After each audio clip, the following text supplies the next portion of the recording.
over itu besar ya, bukan cuma yang kayak dunia suaranya tuh yang halus. Kisah pun berubah, dari haru hingga tawa semua terasa indah. Cerita, hidupkan imajinasi. Di cerita aja kita terus berbagi. Di cerita aja kita terus berbagi. Halo semuanya, selamat datang di Cerita Aja. Oh gitu. Iya, benar sekali. Ini podcast tempat kita ngobrol ringan tentang hal-hal yang sering kejadian di hidup kita, dan juga kadang lucu, kadang bikin mikir, kadang juga cuma ya udahlah cerita aja gitu. Jadi siapin posisi yang paling nyaman, tarik nafas sebentar dan yuk mulai episode hari ini bersama saya Gilang Setiawan. Hari ini kita akan menyelami bagaimana seorang voice over talent dan juga pelatih paduan suara membentuk karakter vokal bukan hanya agar terdengar indah, tapi juga mampu menyampaikan emosi yang kuat. Sudah hadir bersama saya nih ada Ruth, ada Marley dan juga Anda. Dan apa kabar semuanya nih? Baik, sehat. Wah, Luar biasa. suara-suaranya ini suara-suara emas begitu ya. Wow. Ini bagaimana sih awalnya masuk ke dunia voice over? Mungkin dari Ruth dulu ya. Boleh. Kalau aku sendiri sih waktu itu di zaman COVID lagi happeningnya tren ikutan voice over challenge. Jadi ikutan coba-coba pertama kali saat itu lewat sosial media. Ada kompetisi voice over seperti itu, and then terpilih menjadi salah satu pemenang 10 besar se-Indonesia saat itu. Ya udah sejak saat itu jalannya terbukalah gitu. Masuk komunitas, dapat pelatihan dan kemudian berjejaring dengan pihak brand dan sebagainya sampai sekarang. Itu tahun berapa sih? Sekitar 2021? Oh, baru aja. Ya, baru aja, betul. Wah, berarti suaranya kamu tahu bahwa kamu punya karakter suara yang nggak biasa gimana? Kayak tadi mungkin accidental ya karena mencoba terus ternyata bisa gitu sih. Jadi nggak yang dari awal men-set menjadi seorang VO talent, bahkan profesi VO talent itu pun baru tahu ya di saat itu, di saat si era COVID dan segala macam, melihat mentor saya waktu itu Mas Bimo, influencer yang memang dia fokusnya juga menyebarkan awareness tentang voice over gitu. Jadi ya dari coba-coba awalnya, malah dari dulu nggak pernah tahu bahwa ada profesi gitu yang menyuarakan iklan seperti itu. Wah, keren. Tepuk tangan dong untuk Kak Ruth. Nah, kalau untuk Kak Marley sendiri, apa memang voice over atau apa nih? Jadi awalnya itu aku memang terjunnya di paduan suara dulu. Dari SMA itu udah aktif di paduan suara. Kebetulan setelah jadi alumni juga sempat ngajar beberapa paduan suara. Dan akhirnya itu terjun di dunia radio. Sebenarnya awalnya juga di tahun pada saat sambil kuliah lah 2011-an kalau aku nggak salah. Jadi setelah di dunia radio baru kenal sama dunia voice over talent gitu. Ngisi di beberapa iklan. Terus juga tapi awalnya masih di skala radio doang gitu kan. Belum pernah kayak skala yang di luar radio gitu. Dan akhirnya tahun ini kemarin juga sempat ikut ada satu challenge skala nasional dan lolos 100 besar se-Indonesia. Dan akhirnya dari situlah baru benar-benar berkecimpung di dunia voice over talent, ketemu sama Ruth sama juga Bang Anda. Oke, jadi menurut Marley sendiri ini suara harus memang bagus atau gimana nih? Sebenarnya bukan kalau sesuai pengalaman bukan hanya bagus ya, bukan cuma bagus, maksudnya itu sesuai dengan selera. Ada yang kayaknya kita dengar menurut aku tuh suaranya cempreng, tapi ternyata bisa loh dipakai untuk di iklan gitu. Jadi sebenarnya di dunia voice over itu besar ya, bukan cuma yang kayak dunia suaranya tuh yang halo selamat pagi gitu, enggak kayak gitu, enggak. Jadi segala macam jenis suara itu bisa, asal ada pasarnya dan sesuai dengan kemauan klien aja sebenarnya. Oke, kalau Bang Anda, ini satu-satunya cowok di Abang juga coba dong. Abang juga cowok. untuk yang voice over maksudnya. saat ini ya. Kalau di ruangan ini sih banyak ya. Iya, untuk yang kita undang untuk voice over maksudnya. Oke. Betul. Gitu ya. Oke, ngeles ya. Oke, silakan. Kita terima les ya. Jadi kalau aku tuh awalnya memang udah dari 2003 di radio. 2003 masa zaman penyiar sekolah dulu kan ada after school gitu. Dari situ seriusin nih mau cari di mana ya kuliah untuk dunia broadcasting. Di Medan saat itu nggak ada. Jadi aku ke Jogja. Aku tahu. Apa tuh? Abang Anda kelahiran 80-an. Di bold ya, di bold. Dijelasin di sini umurnya. Kirain mau tebak-tebakan radio tadi. Iya, jadi sebenarnya masuk ke dunia ini tuh memang dari zaman sekolah after school itu penyiar sekolah gitu pengen seriusin gitu broadcasting ke Jogja.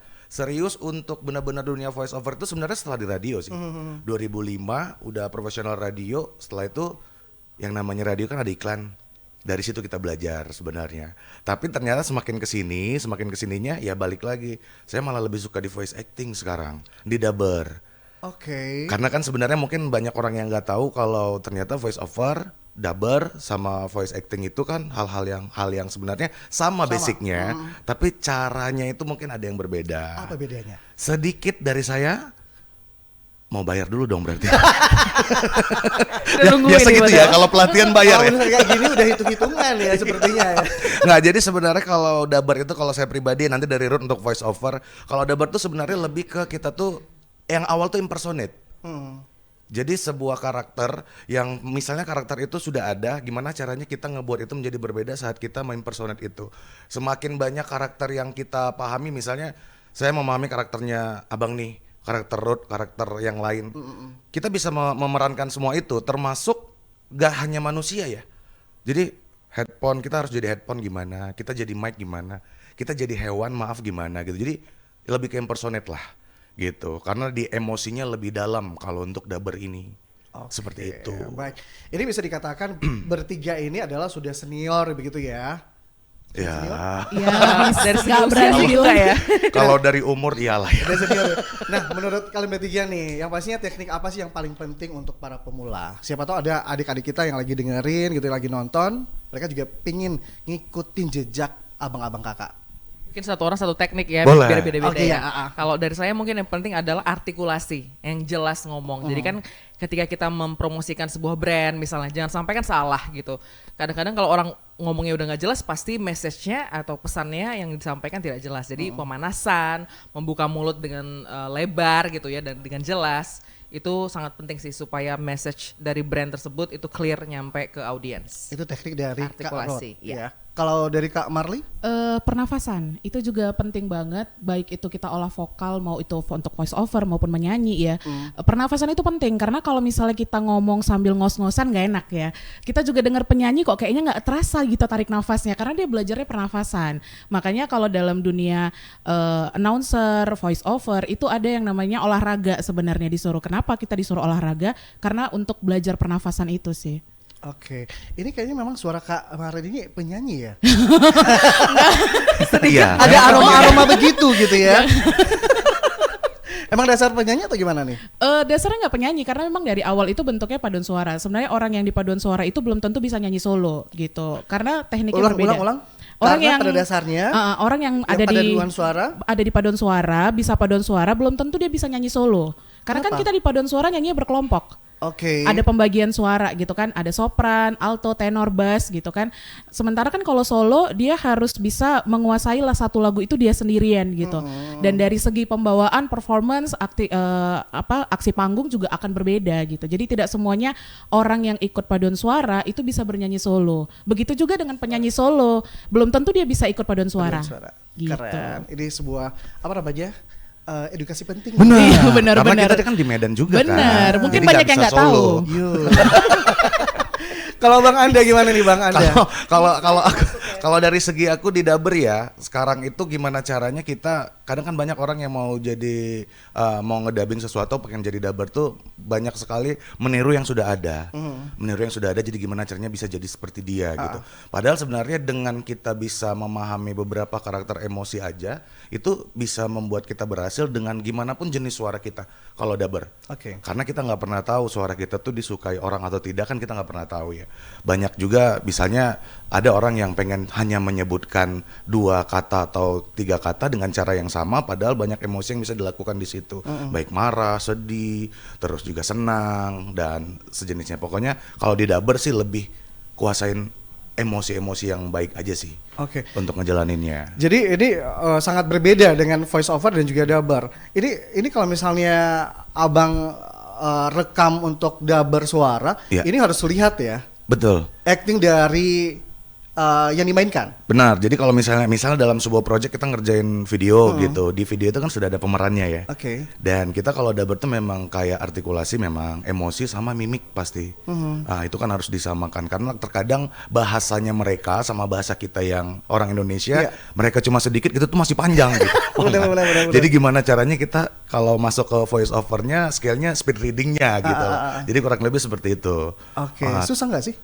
Ya sebenarnya lama-lama jadi terbiasa karena mungkin berbagai macam karakter yang kita dapat kan nggak gitu-gitu terus ya bang. Maksudnya tiba-tiba nanti kita yang jadi orang yang kaya raya, yang sombong, orang sedih, bisa jadi kemarin pernah dapat project jadi kucing gitu loh, jadi hewan memang iya. Serius? Ya serius. Suaranya Memang juga harus suara bisa. kucing? Oh tidak gitu loh. Jadi itu yang saya bilang tadi. Gimana caranya kita, misalnya kita jadi mic nih, jadi mikrofon, kita jadi mikrofon. Gimana caranya kita yang menempatkan diri kita sebagai mikrofon. Nah kira-kira seperti apa tuh kalau kita jadi mikrofon. Jadi emosi yang ditanamkan itu ya kita coba lebih observasi aja sih. Kira-kira apa ya yang paling gampang ketika kita menjadi mikrofon dan apa yang bisa kita obrolin sama orang yang lagi ngobrol sama kita. Misal, kamu kumur-kumur dong, setiap hari kamu ngomong di depanku bau gitu. Oke. Aku siapa? Siapa? Nggak tahu. Mikrofon. Oh mikrofonnya. Itu iya, yang aku iya, bilang. iya. Jadi ibaratnya kan kita setiap hari ngobrol sama dia. Akhirnya dia ngobrol ke kita nih. Dia kebauan nih dengan suara kita. Itu maksudnya. Yang hampir setiap hari gitu Iya, ya. gitu. Kok ini aja terus gitu ya. Kumur-kumur dong katanya gitu. Oke, Gitu oke. banyak karakter lagi sih sebenarnya, emosi-emosi lainnya gitu. Oke. Saya ke Kak Marli. Kak Marli, pastinya dengan basic yang pelatih paduan suara dan juga voice over saat ini, itu gimana perbedaannya? Perbedaannya sebenarnya cukup jauh ya. Kalau misalnya kita bilang basic itu pasti sama. Semua pelatih vokal, baik itu voice over, nyanyi, paduan suara, itu pasti punya basic untuk vokal yang sama gitu kan. Kayak tadi dibilang belajar artikulasi, belajar pernafasan gitu kan. Emosi juga, kita nyanyi kan butuh emosi, nggak mungkin datar-datar aja gitu kan. Paling perbedaannya yang mendasar adalah kalau misalnya paduan suara otomatis punya basic musik. Ya kita harus bisa baca notasi, tapi kalau misalnya voice over kan tidak baca musik ya, kita baca skrip, tapi kita harus bisa mengartikan skrip itu sendiri gitu kan, ini maunya emosinya gimana gitu, dan hampir sama dengan nyanyi sih sebenarnya. Jadi hanya sedikit perbedaan, tapi kalau misalnya diimplementasikan pasti akan jauh berbeda, tapi intinya sama-sama vokal. Gimana cara ngelatih nafas itu biar stabil? Nafas biar stabil itu dari olahraga sih sebenarnya awalnya. Jadi kalau saya dulu pertama kali, Jadi kita sambil nyanyi sambil olahraga? Saya tuh pernah, mungkin Ruth juga pernah ya kan, kita berlatih itu kalau misalnya pas mau festival, kita tuh pernah disuruh lari keliling lapangan sambil nyanyi. Bayangin lari sambil nyanyi, dan itu harus stabil, nyanyinya nggak boleh kayak tiba-tiba besar sendiri, tiba-tiba kecil, besar kecil, suaranya enggak. Jadi benar lari keliling lapangan sambil nyanyi karena mau festival saat itu, festivalnya tingkat nasional, jadi nggak main-main kan.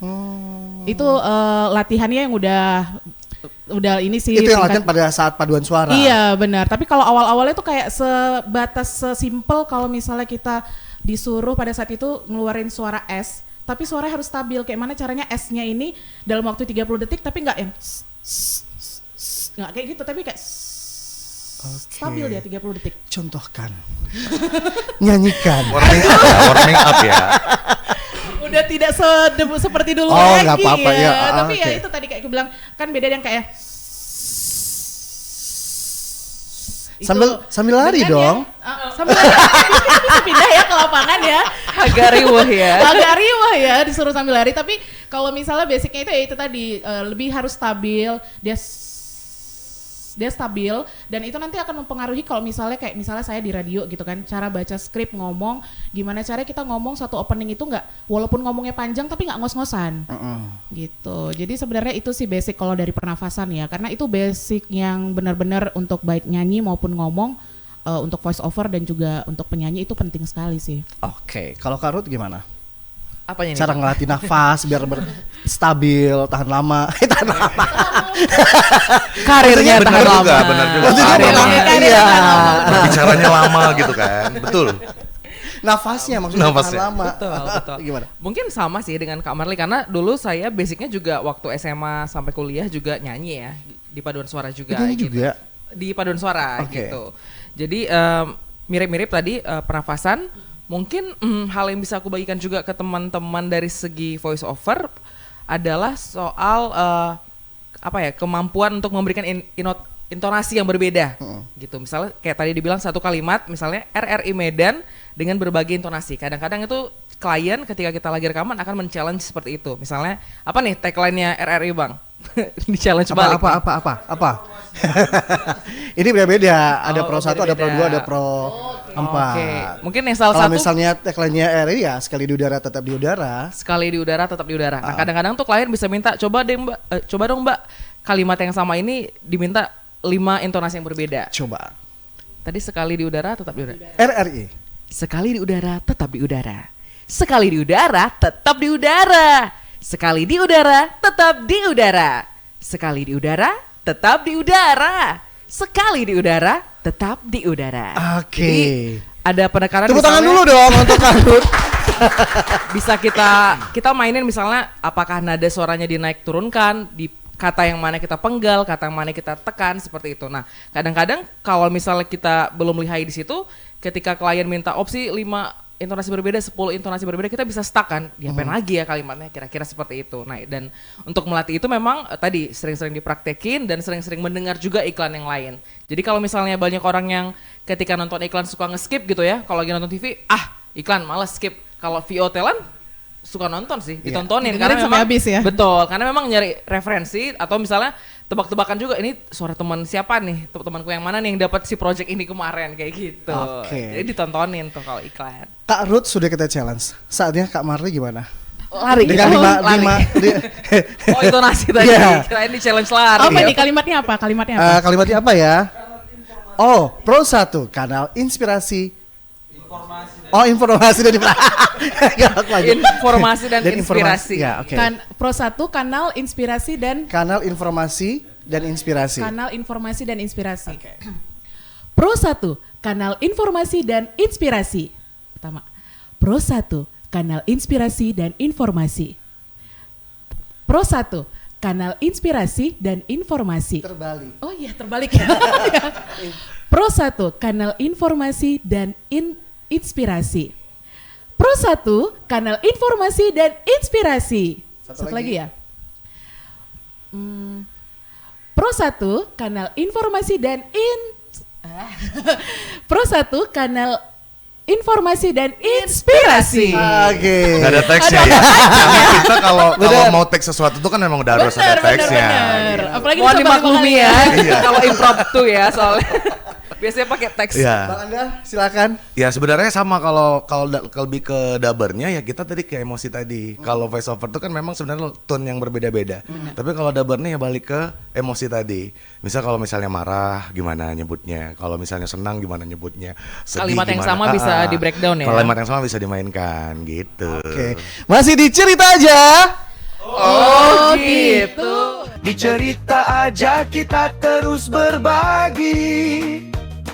Di cerita aja kita terus berbagi. Oke, masih di cerita aja. Oh gitu. Oke, kalian bertiga sekarang lagi ngerjain project apa sih?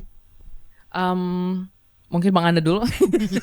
Ini project pribadi atau Project Project pribadi dulu. Oh, project Mungkin nanti pribadi. ada project, emang ada project berganti. Ada dong. Oh gitu.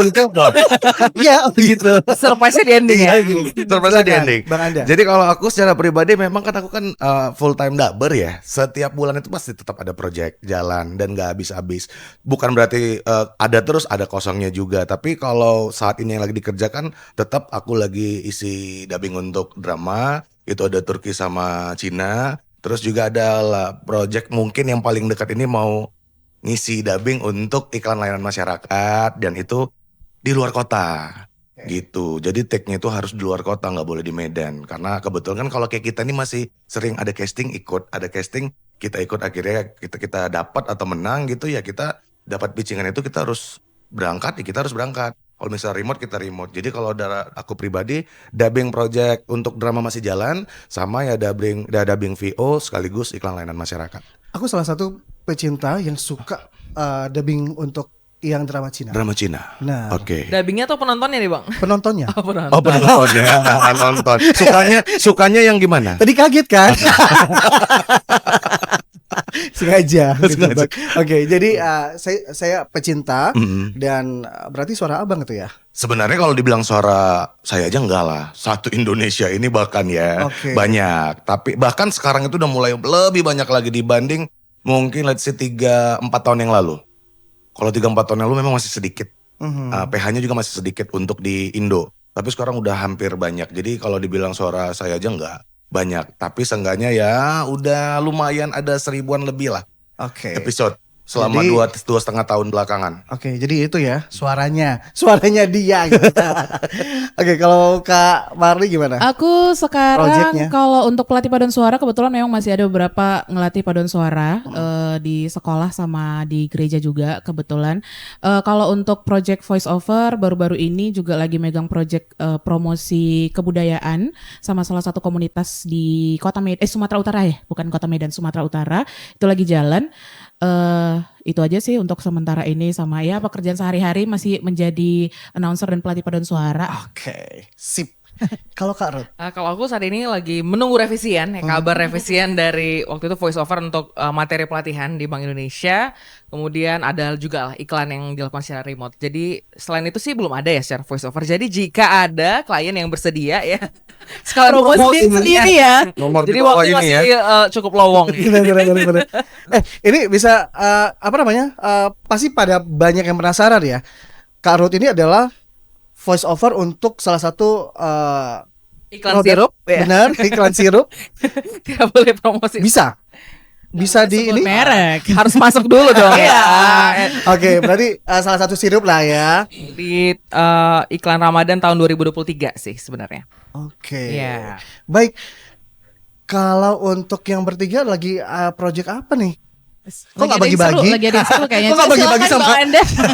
sama produser saya? Produser nanti diajak. Produser kita ajak. Jadi sebenarnya kalau dibilang project bertiga tidak bertiga saja. Tapi mungkin kita bertiga di sini yang ikut turut mengurus untuk project ini. Projectnya lebih ke project event di mana kita dalam waktu dekat ini tepatnya di bulan ini nanti akan ada launching sebuah komunitas Voice People Sumatera Utara. Jadi itu tempatnya para voice over, terus juga announcer, terus juga dubber dan pokoknya voice industry semua boleh kumpul untuk bergabung di komunitas kita ini. Dan kegiatannya ini bakal didatangin sama salah satu founder kita yang mungkin sudah banyak orang kenal juga itu Bang Bimoki. Itu Bang Bimo dari Jakarta akan datang untuk launching Voice People Sumatera Utara di Kota Medan gitu. Itu proyek kita bersama untuk nge-launching si komunitas Jadi ini. pasti kita semangat banget untuk membuat awareness lah soal voice industry ini di Kota Medan supaya nggak selalu terpusat di Jawa ya atau di Jakarta, tapi semakin banyak lagi orang Sumatera Utara, orang Medan yang tahu soal profesi-profesi ini. Pernah nggak sih kepikiran, aduh jangan-jangan ini suaranya saya nggak dipakai lagi nih karena semakin banyak kan para regenerasi yang suaranya juga ya nggak kalah saing sama suara-suara abang kakak. Ya. Jadi sebenarnya kalau masalah takut nggak takut tuh kembali lagi suara semua manusia dan semua orang tuh kan sebenarnya nggak ada yang jelek ya. Dan selera orang yang pengen memakai suara kita juga itu telinganya berbeda-beda. Iya. Jadi siapa yang tahu suara kita mau kita buat bagus-bagus mungkin, tapi yang suara cempreng lah yang dapat project misalnya. Jadi sebenarnya tidak perlu ada kekhawatiran, tapi seenggaknya terus dilatih aja sih. Kalau kita nggak dilatih kita tertinggal kan. Oke. Ini mungkin yang terakhir sebelum kita selesaikan obrolan seru kita ini. Dan lari bersama ya sambil Benar, nyanyi tadi. dicerita aja. Oh gitu. Pernah gak sih Kak Ruth, Kak Marli dan juga Bang Anda ada sebuah project yang memang suaranya itu unik yang gak pernah dilakukan gitu? Aku dulu ya. Boleh. Kalau aku sudah melewatinya kan, Oh, maksudnya dia karena melewati. dubbing kan. Oke. Karena dubbing kan artinya aku nggak cuma pakai suaraku pribadi, tapi aku harus bisa suara kakek-kakek, suara remaja, suara anak, suara perempuan bahkan gitu. Cuma emang ada beberapa batasan sih kalau aku ngisi dubbing project itu, aku nggak mau yang terlalu banyak karakter. Oke. Kalau misalnya tadi berdua udah nih, saatnya Bang Anda dong. Gimana tuh? Yang suara kakek, nenek-nenek sama apa namanya? Challenge-nya. Iya, Oh, di kirain. Sebenarnya kalau aku suara perempuan aku nggak ngambil. Oke, boleh. Jadi suara laki-laki biasanya aku remaja, dewasa sama kakek itu aja sih. 3. Silakan. Ya kalau dewasa aku pakai suara asliku aja. Dewasa yang ini. Suara asliku aja gitu. Oke. Kalau suara kayak remaja kita masukin ke kayak suara voice iklan sih sebenarnya. Jadi kayak, hey, apa kabar kamu? Nah, jadi sesimpel kita merubah suaraku yang asli sama kurendahin. Tapi kalau ada suara jadi kayak, makin muda begitu ya? ya, betul. Oke. Tapi itu kan tergantung requestan si klien. Mau remaja seperti apa gitu. Tapi kalau ada suara kakek baru kita mainnya di sini biasa. Contohnya. Anakku, kamu kemana aja? Saya sudah menunggu kamu. Pergi sekarang. Woi, tepuk tangan dong. Yuk pergi sekarang. Kita diusir. Iya.